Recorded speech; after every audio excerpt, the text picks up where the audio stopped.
reality, this was a hospital that was constructed in 1909 by then an organization known as the Reorganized Church of Jesus Christ of Latter-day Saints.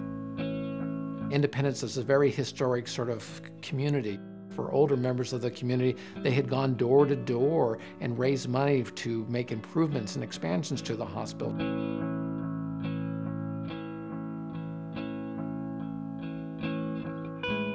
People take great pride in their hospitals. They have every reason in the world to.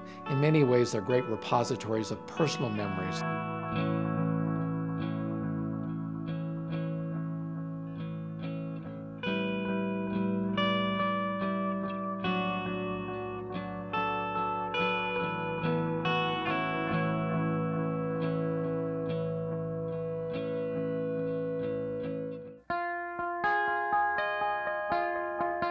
People were anxious and people were concerned about, well, the hospital was closing.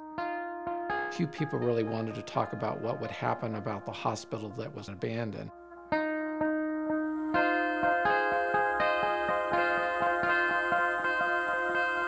It was all around town.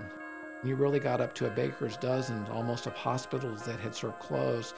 And in each instance, there had been few effective or adaptive reuses for the hospital.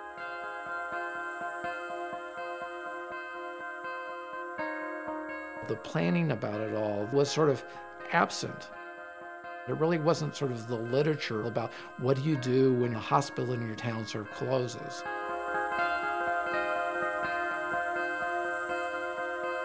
And many of these were standing as hulking, shadowing shells, lording over, if you would, what had been a vibrant center of life and activity.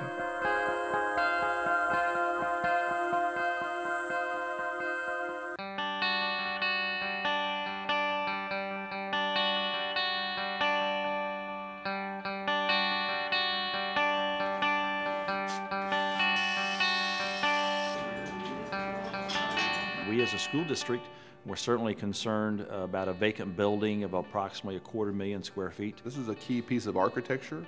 It's a focal point of the community, especially in Western Independence, an area that is economically challenged. For this to sit empty for what could potentially be years, as many old hospitals often do, that was just not an alternative. So I was throwing out ideas.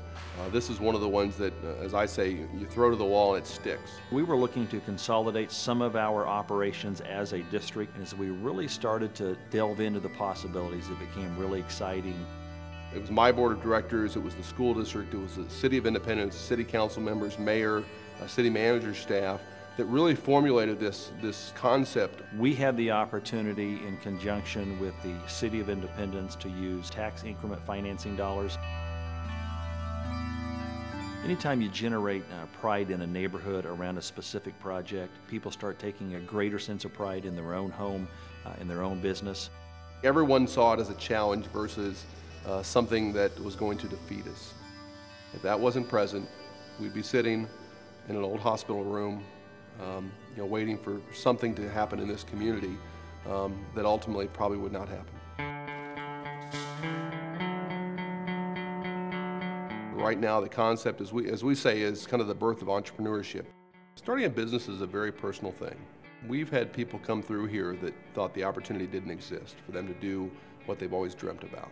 Being able to work at the Innovation Center has impacted my business in a gigantic way. I can now move to the next level with my baking, with production, with volume. The facility has been wonderful for us. Everything is new, it's efficient, it's very easy to work in. A lot of the growth that the business has experienced wouldn't have been possible without this space. I've never been in a situation in my 20 years of economic development where I've been hugged because of something until this project.